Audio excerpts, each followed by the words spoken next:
This is Adam Taxon with Jews for the Preservation of Firearms Ownership, JPFO. It is Tuesday, July 24th, 2012. As you know, because of the mass murder in Colorado on Friday, and with what may or may not happen with Hillary Clinton at the United Nations this Friday, this is a particularly ideal time to get as up to speed as possible on the Second Amendment and on general liberty issues.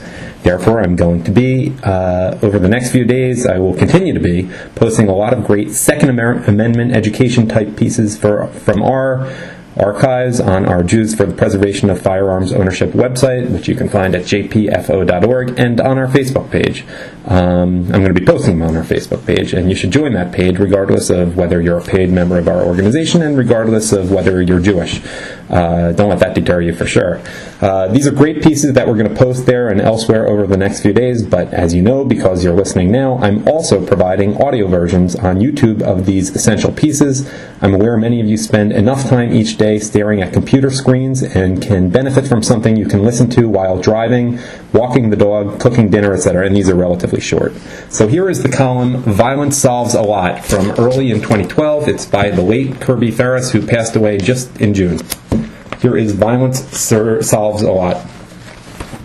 One of the most insidiously deceptive lines of the socialist liberal agenda is the banal phrase, violence doesn't solve anything. How much retrospection is required to understand that Hitler wasn't stopped by peace marches, negotiations, or conflict resolution sessions? It is a horrible, disgusting task, but evil acts, whatever shape they take, must eventually be countered by a superior violent force. The liberal doesn't seem to understand that the threat of counter-violence is perhaps the most effective preventative of actual physical conflict. Liberal pacifists in modern times mock the phrase peace through strength, as though the pragmatism contained within such an idea were rooted in some atavistic, macho, testosterone-poisoned psychosis that had been propagated by alpha males throughout history. Can't the liberal understand that bad people are prevented from committing evil acts by their fear of punishment? Perhaps at a childhood level, the threat of adult disapproval or the disapproval of one's schoolyard peers keeps the behavior of the youngster in some kind of conformity to morality. But it doesn't take long for the criminally minded teenager to realize that he doesn't really care what other people think. Crime pays. Evil is profitable. Bullying works. Unless, that is, you are harshly confronted with the realization that your malicious behavior will be rewarded by a beating, a bullet, or a prison cell. A peaceful, free society, of which America, even with its flaws, is the most outstanding example in all of recorded history, is preserved by the willingness of its people, either singly or as a group, to commit decisive acts of righteous violence to counter evil activity. Hebrew scholars agree that one of the 10 Commandments has been mistranslated. Thou shalt not kill is more accurately translated from the ancient Hebrew as thou shalt not murder. The punishment for murder in ancient Israelite communities was stoning. Murderers were killed by the citizens. They were executed, and stoning was the most effective way to spread the responsibility for the execution through the mass of individuals who were willing to pay the price for living in a peaceful, moral society.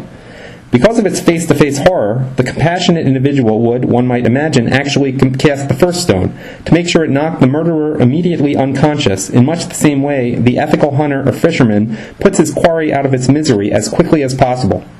The ancient Hebrews forced personal responsibility on each individual via the group act of stoning. It comes down to individual responsibility. It comes down to the individual being willing to act with righteous force when confronted by certain criminal behaviors. How many of you would idly stand by and watch a man torture a helpless pup?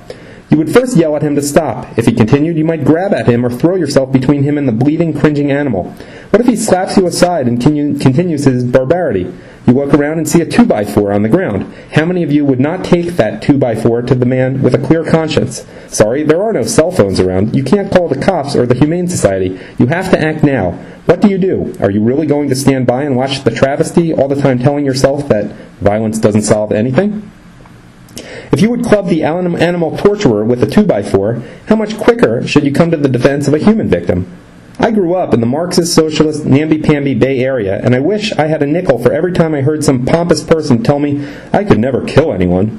I even said it a few times myself during my naive teens and 20s. It felt so good to utter that unctuous homily, but I don't feel that way anymore.